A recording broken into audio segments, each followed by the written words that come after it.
Assalamualaikum warahmatullahi wabarakatuh. Bismillahirrahmanirrahim. Tabarakalladzi nazzalal furqan ala abdihi liyakuna lil alamina nazira. Allahumma salli wa sallim ala sayyidina wa maulana Muhammadin wa ala alihi wa sahbihi wa barik wa sallim. Rabbi syrah li sadari wa yassir li amri wahlul 'uqdatam min lisani yafqahu qawli amma ba'd. Alhamdulillah, kita berjumpa lagi dengan Tahta Channel. Seperti biasa, kami akan mereaction video. Ini saya menemukan di YouTube ya, yang judulnya itu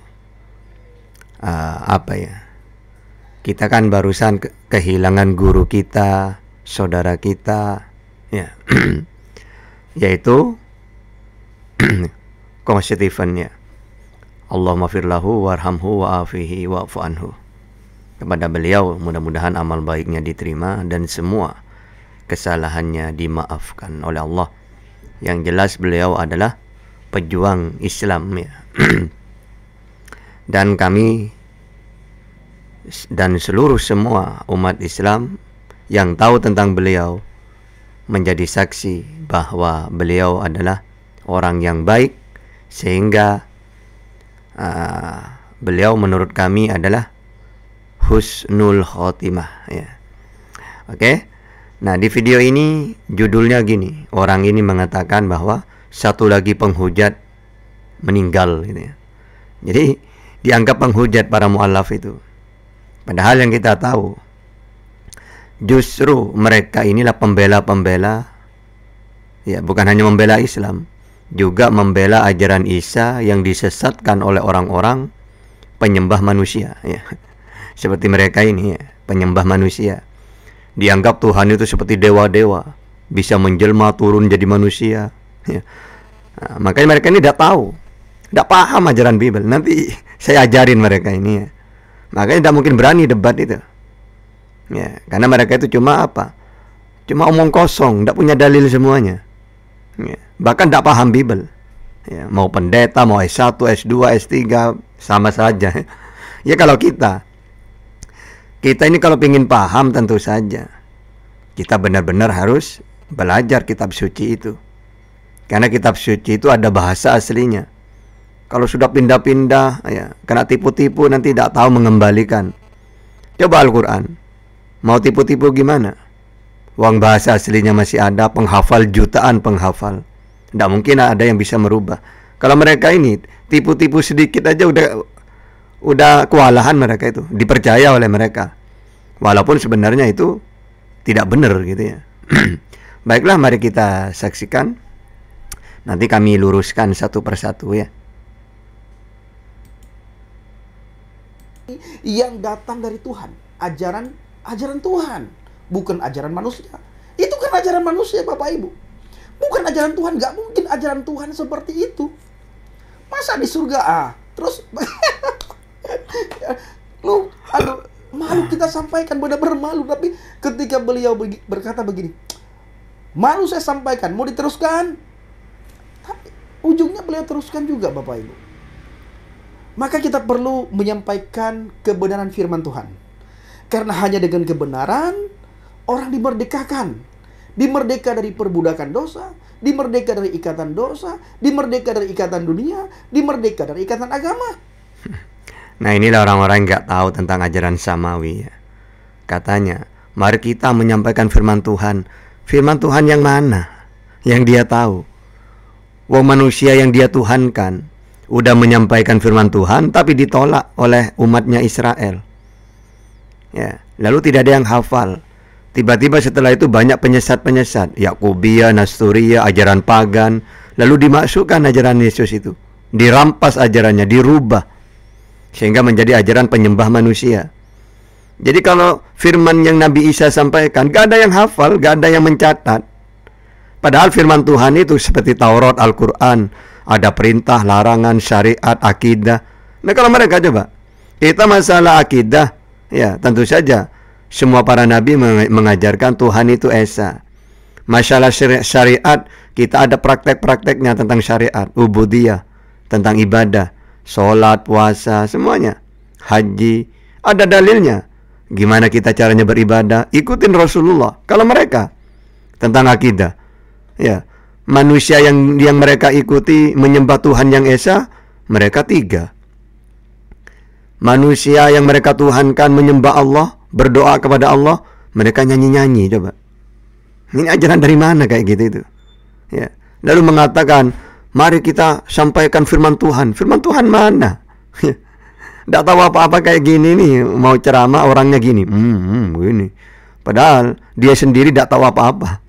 Coba ditanya, suruh debat dia, ya, tidak mungkin berani deh. Orang kayak gini nih ya. Terus dengan adanya firman Tuhan kita dibebaskan dari perbudakan, katanya. Dari dosa kok diselamatkan. Setiap manusia itu mulai dari zaman dulu kita akan menghadapi dosa. Tapi kita oleh para nabi, Nabi Muhammad, Yesus, Nabi Musa disuruh bertobat. Gitu ya. Gak ada orang langsung Tuhan turun kayak dewa-dewa untuk menebus dosa, bunuh diri, tidak ada. Ya. Yesus mengatakan, ya Tuhan ampunilah dosa kami. Kenapa kok semua para nabi itu mengajarkan istighfar? Ya, mengajarkan minta ampun, minta maaf kepada Allah. Karena Allah itu Maha Pemaaf. Gitu loh. Jadi, memang kita itu selalu menghadapi yang namanya dosa. Al-insanu mahalul khata' wa nisyan, dan manusia itu tidak luput dari kesalahan dan lupa. Makanya semua para nabi mengajarkan istighfar. Semua para nabi. Gak ada seperti ajaran pagan penyembah manusia, penyembah berhala turun untuk menebus dosa. Ya. Kalau sudah dia yakini menebus dosa kayak gitu, orang yang bodoh nantinya akan apa? Akan pikirannya, biarlah saya berdosa, wong sudah ditebus dosanya. Gitu nanti akhirnya. Tapi kalau ajaran samawi tidak. Ya, ada perintah, ada larangan. Kalau perintah dapat pahala, kalau larangan dosa. Apakah bisa dihapus? Ya dengan cara istighfar itu. Tobat. Yesus sendiri sering kok berdoa semalaman. Dia berdoa kepada Allah. Lukas 6:12. Ya. Manusia yang mereka tuhankan loh selalu berdoa. Ya, mengajarkan umatnya berdoa. Tiba-tiba orang yang mengajarkan menyembah Tuhan yang benar dijadikan Tuhan. Manusia yang mengenalkan Tuhan dijadikan Tuhan. Ya, ini orang kayak gini nih apa ya? Ya, tapi may yahdihillahu fala mudhillalah wa may yudlilhu fala hadiyalah. Mereka itu kalau walaupun bertentangan dengan kitab yang mereka baca, ya tetap saja tersesat kalau tidak dapat hidayah gitu ya. Coba, tidak tahu apa-apa orang kayak gini nih. Coba kita saksikannya. Dosa semua para nabi itu mengajarkan istighfar, minta ampun kepada Allah ya. Tapi orang kayak gini nih meyakini diampuni dosanya katanya. Agama tidak menyelamatkan. Loh, apa agama itu? Agama itu menjalankan aturan-aturan. Ya. Iya, memang agama tidak menyelamatkan kalau tidak dipatuhi aturan itu. Kata Yesus Tuhan yang benar Allah Esa. Nah, kalau dilanggar Tuhan itu Trinitas, ya tidak menyelamatkan. Ya, Tuhan itu samawi tidak mau turun. Kata dia, turun jadi manusia. Ya tidak selamat. Agama itu, orang yang beragama, dia punya aturan-aturan dari Tuhan. Makanya semua para nabi itu Muslim. Muslim itu apa? Aturan-aturan yang dibawa oleh nabi. Lakukan kalau perintah, jauhi kalau larangan. Itu aturan. Orang beragama punya aturan dari Tuhan. Orang yang pasrah, seperti Yesus, Muslim dia. Kok bisa tata? Loh, dia kan mengaku menerima ajaran dari Tuhannya. Segala firman yang kau sampaikan kepadaku telah kusampaikan. Disampaikan kepada umatnya, umatnya wajib melakukan, patuh. Yesus sendiri patuh. Tidak mungkin Yesus menyangkal Tuhannya. Tuhan itu Esa, kata Yesus. Hai Israel, Tuhan Allah itu Esa. Berarti Yesus sendiri mengesakan Allah. Lalu disampaikan kepada umatnya. Yesus Muslim karena patuh kepada Tuhan yang mengutus dirinya, yaitu Tuhan itu Esa. Terus muridnya atau umatnya yang mendengar dari ucapan Yesus bahwa Tuhan itu Esa, Kalau mereka beriman, pasrah, patuh, berarti muslim juga mereka. Gitu ya. Jadi orang kayak gini nih apa ya? Nggak ngerti apa-apa gitu.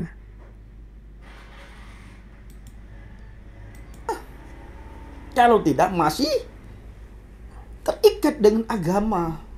Agama tidak menyelamatkan kita. Hanya firman Tuhan yang menyelamatkan kita. Nah, itu kan ya. Itulah kebodohannya itu ya. Pertama, agama tidak menyelamatkan kita. Hanya firman Tuhan yang menyelamatkan. Justru firman Tuhan itulah yang disebut agama, aturan-aturan itu. Kan sudah aku jelaskan. Jadi, orang beragama itu berarti dia punya aturan ya dari Tuhannya. Yang mana kalau dia melakukan aturan itu taat, patuh, maka disebut muslim. Orang ini aneh, agama tidak menyelamatkan, tapi firman Tuhan yang menyelamatkan. Iya, firman Tuhan yang Nabi Muhammad sampaikan, yang Yesus sampaikan. Kan Yesus mengatakan, aku ini menerima wahyu, dan wahyu yang aku terima telah aku sampaikan. Nah, ini yang menyelamatkan. Kalau kata Tuhannya Yesus A, Yesus melakukan A. Lalu ketika Yesus menyampaikan kepada umatnya, umatnya harus A juga. Itulah agama. Patuh. Gitu ya. Jadi agama tidak menyelamatkan, firman Tuhan yang menyelamatkan. Justru kamu ini tidak patuh, tidak beragama, misalnya tidak percaya bahwa agama menyelamatkan, berarti tidak percaya pada firman Tuhan. Karena firman Tuhan itulah isinya peraturan-peraturan. Nah, kalau sudah ada aturan, nah itulah agama. Ya, tentang ketuhanan, akidah, ya, itu. Ini lucu banget orang kayak gini nih, gitu. Firman Tuhan yang menjadi manusia. Maka kita bisa melihat. Ini lagi ya, ketidaktahuannya. Firman Tuhan yang jadi manusia katanya. Dia tidak tahu firman Tuhan itu adalah ucapan. Misalnya Allah ingin mengatur kita, kamu harus sholat gitu. Nah, apakah firman itu saya sendiri yang mendengar dari Tuhan? Tidak. Firman itu diberikan kepada Nabi Muhammad. Oleh Nabi Muhammad disampaikan kepada umatnya. Jadi, yang patuh itulah muslim. Berarti saya beragama Islam. Islam itu patuh. Muslim orang yang patuh. Itu dia. Nah, terus dikatakan firman jadi manusia. Loh, ya, siapa? Yesus kata, loh, Yesus itu penyampai firman. Ya, bukan firman jadi manusia. Firman yang benar itu adalah firman yang Yesus terima dari Tuhannya, disampaikan. Ini firman Tuhan. Yesus kata, Yesus itu penyampai firman Tuhan, bukan firman yang hidup. Gak ada firman yang hidup itu. Yang ada itu firman itu diberikan kepada para nabi di zamannya Musa melalui Musa. Kalau mereka beriman, kalau ditulis, ya menjadi Taurat. Firman yang Yesus terima dari Tuhannya disampaikan. Andai kan ditulis menjadi Injil. Firman yang Nabi Muhammad terima, ya, sudah disampaikan. Dan mereka menghafal. Kalau dibukukan, ya Al-Quran. Itulah firman Tuhan. Itulah yang menyelamatkan. Kenapa kau menyelamatkan? Karena ada perintah, ada larangan. Karena firman Tuhan itu isinya mengatakan, hai Israel, Tuhan Allah kita, Tuhan itu Esa. Atau dalam Al-Quran, Qul huwallahu ahad. Patuh kita. Tapi kalau kita mengatakan, enggak, Tuhan itu Trinitas. Wah, neraka tempatnya orang kayak gini nih. Berarti menyangkal firman Tuhan. Jadi gak paham. Terus, aku ini utusan, kata utusan tersebut, menyampaikan firman Tuhan. Kamu ngaku utusan, ngaku dia utusan. Aku diutus untuk Israel, aku nabi, penyampai firman. Malah dituhankan. Berarti orang yang mentuhankan Nabi Isa ini adalah penyesat ajaran Nabi Isa. Gitu. Bukan melakukan firman Tuhan, tapi menyesatkan firman Tuhan. Gitu, ini nyata ini. Ya. Merasakan bagaimana karya-karya Tuhan lewat firman-Nya. Nah, di dalam Injil Markus 12 ayat 24. Di situ berkata, jawab Yesus kepada mereka, kamu sesat. Justru karena kamu tidak mengerti kitab suci maupun kuasa Elohim. Kamu sesat karena kamu tidak mengerti kitab suci dan kuasa Tuhan. Sebab apabila orang bangkit dari antara orang mati, Orang tidak kawin dan tidak dikawinkan, melainkan hidup seperti malaikat di surga. Artinya Bapak Ibu, tidak ada lagi hawa nafsu pada diri manusia. Di saat manusia bangkit dari kematian dan di saat manusia tempat masuk surga, berada di surga. Ini lagi ya, ketidaktahuan tentang Bible. Ya.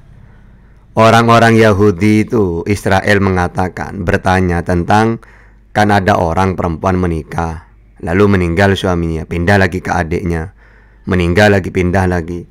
Nah nanti di hari kebangkitan, wanita ini menikah dengan siapa? Lalu kata Yesus, kalian tidak mengerti kitab suci. Di hari kebangkitan tidak ada kawin, tidak ada pernikahan, tidak ada kawin. Ya jelas lah, walaupun dalam Islam ya gitu. Itu bukan membahas surga. Tapi di hari kebangkitan tidak ada pernikahan. Iyalah, orang bangkit di mahsyar. Saat itu pun orang jangankan menikah, ke anak itu udah ngurus sudah. Ya, kalau kita punya istri, punya anak, punya keluarga, ketika bangkit kita menikah. Ketika bangkit dari kubur, ketika bangkit di mahsyar, jangankan menikah, ke anak udah ingat. Karena saat itu kita akan dihisap, kita akan diadili sesuai perbuatan kita di dunia. Bukan berarti di surga itu. Kalau di surga, tentu saja di surga itu ya kita makan-makan, ya kita juga menikah. Bukan menikah, kita disediakan sama dengan Adam. Adam di surga, lalu disediakan juga istri, Hawa.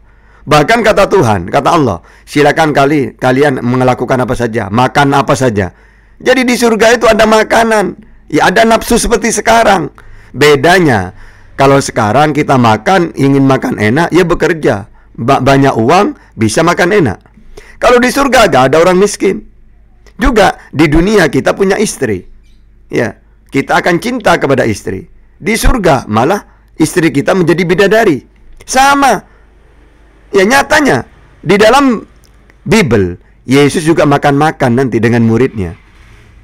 Tapi kalau orang Kristen salah paham, nanti di surga seperti malaikat, ya tidak makan, tidak punya nafsu. Padahal banyak ayatnya. Bahkan oleh Yesus disediakan wanita-wanita. Ibaratkan kalau dalam Islam bidadari. Bahkan seumpama dikiaskan oleh Yesus biar orang paham. Ya, ibaratkan 10 gadis, yang 5 bodoh-bodoh. Gitu ya. Nah, kayak gitu tuh. Banyak kata-kata kiasan, ada pernikahan di surga gitu tuh. Nah, secara akal memang ya kalau kita pahami, coba. Di surga Adam. Apakah Adam itu tidak punya istri? Punya, namanya Hawa. Terus, apakah Adam seperti malaikat tidak makan? Makan. Apa kata Allah? Silakan kamu makan apa saja yang ada di sini. Keindahan kamu nikmati. Bersenang-senanglah dengan istrimu, makanlah apa saja kecuali satu. Jangan kamu dekati pohon. Ya, pohon apa di situ? Inti satu pohon huldi kalau dalam Islam. Itu dilarang. Ya. Nah, kita karena Adam terperdaya oleh bisikan iblis melalui Hawa, akhirnya diusir. Diusir ke dunia, dia sama. Kumpul dengan istrinya, ya makan-makan di dunia. Tapi tidak seperti di surga lagi. Ya. Kalau kita ingin makan sebagai anak turunnya, harus punya uang, punya nasi, masak. Kalau di sana, di surga, enggak. Dulu Adam enak di sana.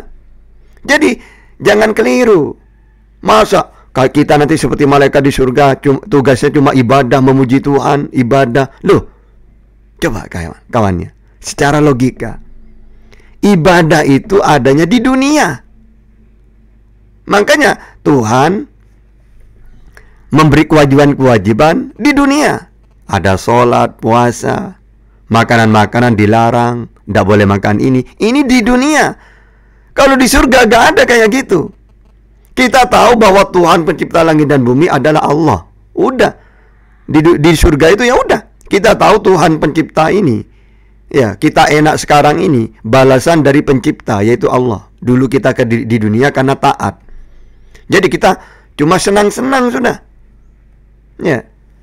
Nah, kenapa kok senang-senang? Karena itu hasil dari ketaatan kita kepada Allah waktu di dunia. Kalau mereka terbalik, di dunia senang-senang katanya, nanti di surga tinggal memuji Tuhan katanya. Kan terbalik. Yang benar itu kita di dunia disuruh beribadah kepada Allah. Kita di dunia disuruh menjauhi larangannya Allah. Sampai kapan? Sampai kita meninggal. Nanti kalau sudah meninggal, ada nikmat kubur, siksa kubur. Setelah itu bangkit dari mahsyar, maka penentuan. Setelah ditentukan mana yang ke neraka, mana yang ke surga. Yang ke surga, maka kita tinggal menikmati hasil dari ibadah kita di dunia. Bukan malah di dunia kita itu senang-senang, di surga muji Tuhan. Berarti jutaan, miliaran, triliun ya. Tidak ada batasnya karena kekal. Triliun tahun itu. Ya, masa kalau misalnya kita kekal di surga, ya, jangankan jutaan, miliaran atau triliunnya. Uang kita puluhan tahun aja udah lama banget. Masa mau misalnya berapa miliar tahun, berapa juta tahun kita di surga, memuji terus. Yang benar itu kita oleh Allah itu disuruh beribadah di dunia. Nanti kalau masuk surga tinggal kita menikmati hasilnya karena ketaatan kita. Ibaratkan berakit-rakit dahulu, gitu ya. Kalau mereka enggak di dunia, ya mereka tetap bekerja. Ya, buktinya mereka itu banyak ya. Ya, ke Tuhan itu joget-joget, nyanyi-nyanyi, minta surga. Ya. Sehingga apa? Mereka ini salah paham tentang ketuhanan. Mereka tahunya sekarang kan diselamatkan oleh Yesus gitu. Cuma tahu itu saja. Tapi gak tahu caranya. Padahal kata Yesus jelas, inilah hidup yang kekal, mereka mentuhankan Allah, mengenal Allah, satu-satunya Tuhan yang benar, dan mengimani Yesus sebagai utusan. Itu pun Yesus sampaikan kepada umatnya Israel. Karena hanya Israel umatnya. Karena dia meneruskan nabi-nabi Israel. Dan beliau ini nabi yang terakhir untuk Israel. Gitu loh. Jadi apa ya? Orang kayak gini nih kok tidak bisa paham Bible, heran saya itu. Udah jelas ajaran Yesus itu hidup yang kekal apa. Mereka enggak. Yang mereka tahu seperti ajaran pagan. Tuhan harus menderita untuk menebus dosa. Padahal kalau kita tahu udah ada dalilnya. Yang ada di ajaran pagan. Coba ajaran pagan itu. Dewa-dewa pada akhirnya harus menderita, menanggung dosa manusia. Dosanya manusia. Jadi apa ya? Orang kayak gini perlu diinjilin, orang kayak gini nih. Katanya dia itu murtad dulunya katanya.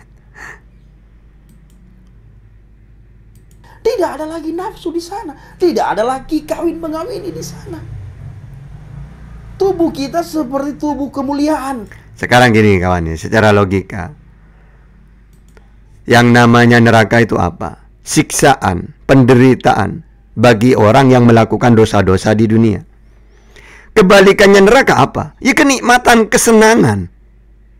Nah, kalau kita itu di surga malah ibadah, tidak ada nafsu, menderita. Lebih enak di dunia dong. Oh, di dunia kita bisa makan, bisa menikah, punya istri, punya anak. Ya, kalau kita kaya, menikmati kekayaannya kan indah, nikmat. Tiba-tiba di sana seperti malaikat. Emangnya malaikat itu punya kesenangan? Padahal kalau kita pakai ajaran Yesus, Yesus lu makan-makan loh. Hari ini saya terlahir makan minum bersama kalian hingga kita bertemu lagi di kerajaan Allah, yaitu surga. Akan makan-makan lagi. Jadi mereka ini tidak tahu apa-apa tentang ajaran Yesus. Kalau seperti malaikat, malaikat tidak makan, tidak punya nafsu. Ya. Nah, kalau kita nyambung, Adam laki-laki, oleh Allah disediakan istri Hawa, disuruh makan-makan. Rumah seperti istana sudah di surga itu. Nanti kita akan seperti itu. Syaratnya di dunia ini diuji dulu, dikasih perintah, larangan. Kalau mereka enggak, ya, mereka itu nanti ibaratkan sekarang kita harus bersenang-senang. Nanti tugas kita memuji Tuhan di surga. Tidak punya nafsu kita nanti. Tugasnya seperti malaikat cuma memuji. Ajaran dari mana kayak gitu itu coba. Ya, kalau kita Islam ke logika dalil nyambung.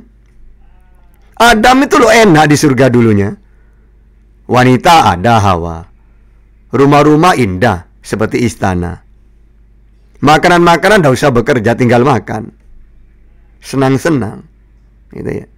Lalu karena dia melanggar, ya dia ke bumi. Kalau di bumi ya tetap makan, tapi harus mencari istri, harus menikah. Bahkan Adam sendiri dipisahkan oleh Hawa, 40 tahun berpisah. Apa-apa pun tidak seperti di surga lagi. Tapi tetap nafsu ada, makan ada di dunia, sebagaimana di surga. Nah nanti kita akan tetap, kalau ke surga lagi, kembali lagi ke surga, ya kita tetap seperti sekarang ini punya nafsu, ya makan. Makanya banyak dikias-kiaskan wanita-wanita oleh Yesus di surga itu. Ya, bahkan beliau juga nanti makan bersama murid-muridnya. Bukan seperti malaikat. Ya. Jadi nyambung kalau Islam itu. Gitu loh. Mereka nggak tahu ya, dari mana seperti malaikat. Ya. Nah, yang berbeda itu, ini kita wajah baru lagi. Tetap nafsunya seperti sekarang, ya punya istri, ya makan makanan, keindahan kita nikmatin. Hanya saja tidak ada orang tua, tidak ada. Ya kita di sana tuh umurnya setara, yaitu umur yang standar, tidak tua, tidak muda, berarti umur 30-an. Ya, bukan 20, karena 20 itu ibaratkan masa remaja. Atau kalau juga 40, berarti sudah mau tua. Maka 30 inilah yang standar udah. Ya, masa-masa umur-umur matang. Nah seperti itu. Ini aja yang beda. Kita tetap manusia, ya, cuma tubuh kemuliaan kalau dalam Bible. Maksudnya apa? Kita tidak akan mati lagi, kita tidak akan tua lagi, gitu. Tidak sakit, gitu. Menikmatin terus. Nah inilah nyambung sesuai ajaran para nabi, ya.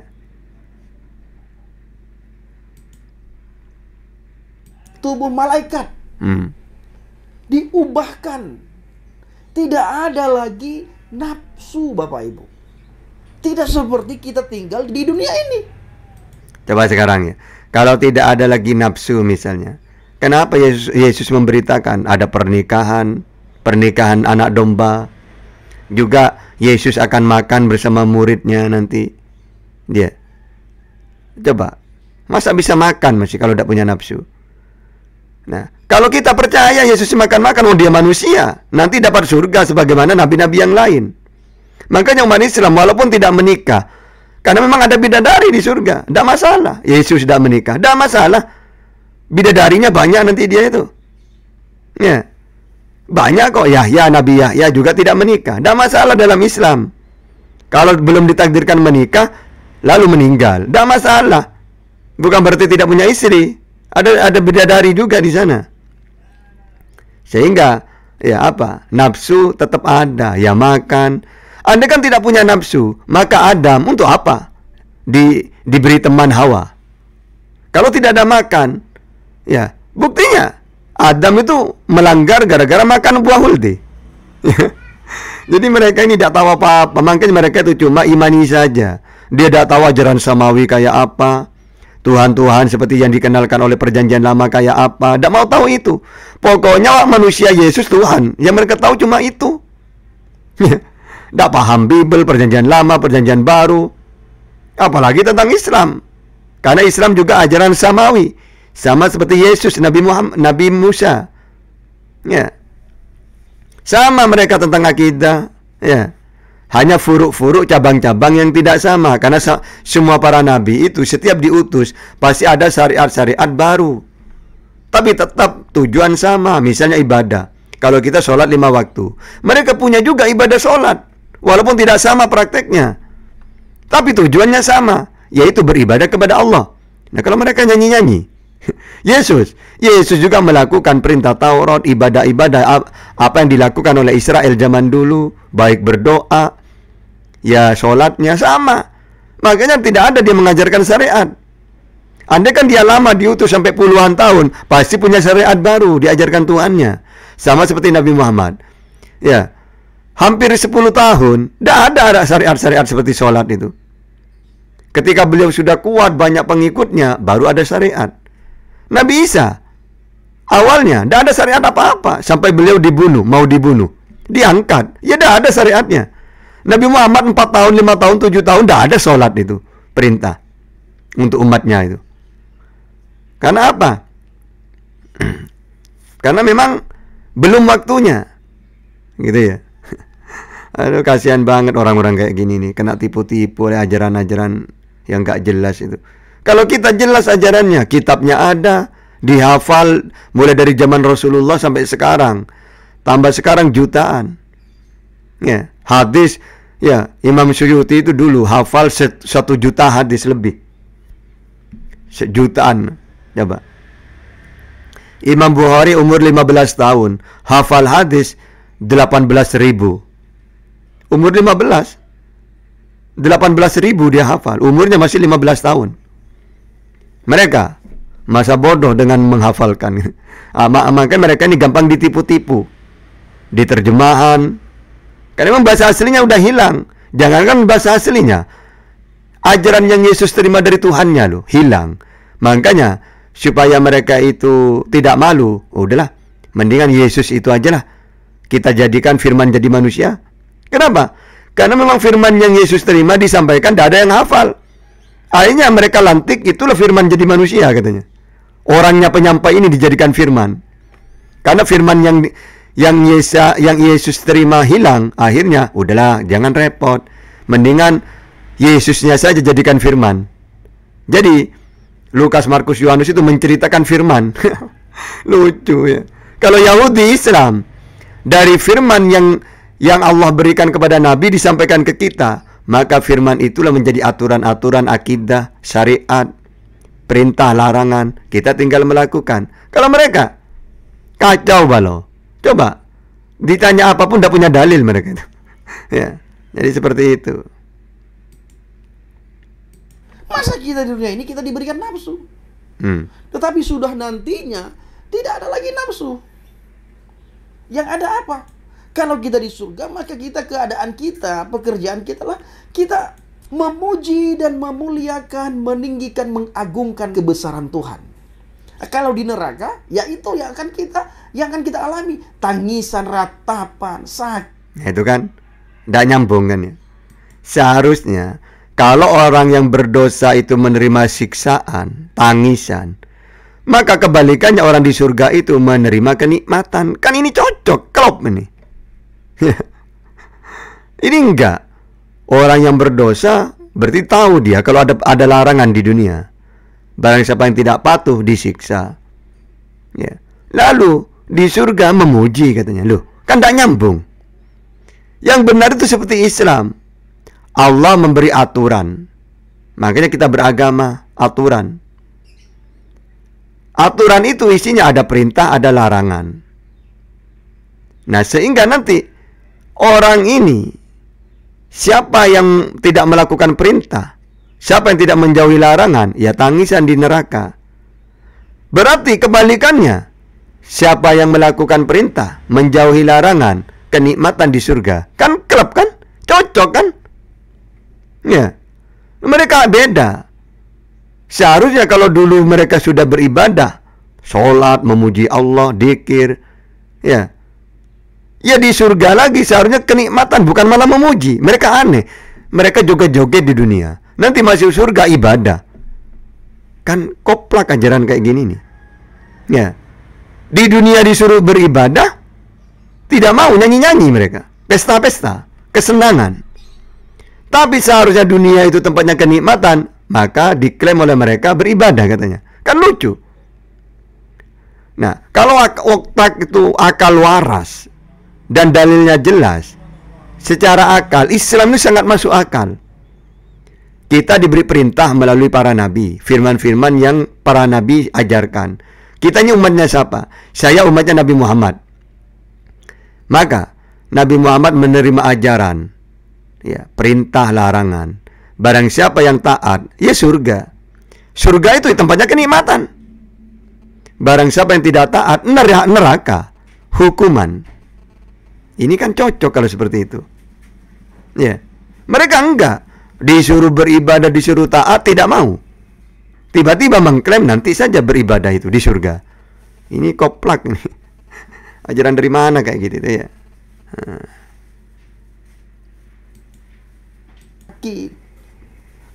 Nangis, merata, meraung-raung. Kita mendengar suara tangisan setiap hari dan mengalami itu terus-terusan. Kecuali di saat saudara masih berada di dunia ini, saudara beriman, percaya, bertakwa kepada Adonai Yesus HaMashiach, maka saudara terbebas dari ikatan. Kecuali saudara beriman kepada Yeshua HaMashiach, maka kalian akan selamat. No. Kalau kami ya percaya, justru kalian ini yang menyesatkan ajaran Yesus itu. Nah coba, Yesus ngaku apa sih dulu? Tuhan yang Esa. Iya, Tuhan kami Esa sama seperti Tuhannya Yesus. Tidak kelihatan samawi di langit. Iya, Tuhan kami samawi. Terus Yesus utusan untuk Israel. Iya, saya imani dia sebagai utusannya Allah untuk Israel. Seorang nabi dia ngakunya, iya. Dan dia mentuhankan, menyembah hanya kepada Allah. Iya, saya juga. Justru kalian ini loh yang menyesatkan ajaran Yesus itu. Ya, mulai dari akidah, syariat, ajaran, kalian selewengkan semuanya. Ya. Jadi jangan cuma asal bicara, Bung. Pahami Bibelmu itu. Kalau gak paham saya ajarin. Aku gak sukanya orang ini ya. Mulai dari saudara saya, guru saya, guru kita semua, yaitu Koh Stephen, wafat, meninggal. Orang-orang ini selalu buat channel. Telah meninggal penghujat Yesus, kena hukuman. Inilah akibatnya orang yang menghina Yesus katanya. Kapan beliau itu menghina? Justru kalian itu oleh Koh Stephen dulunya, supaya selamat kalian ini mau diinjilin. Karena beliau itu orang yang luar biasa tentang pemahaman Bible. Kalau kamu kan tidak tahu apa-apa. Mau diselamatkan malah dikatakan sesat. Kalian ini yang menyesatkan ajaran Yesus. Koh Stephen itu ingin meluruskan ajaran Yesus.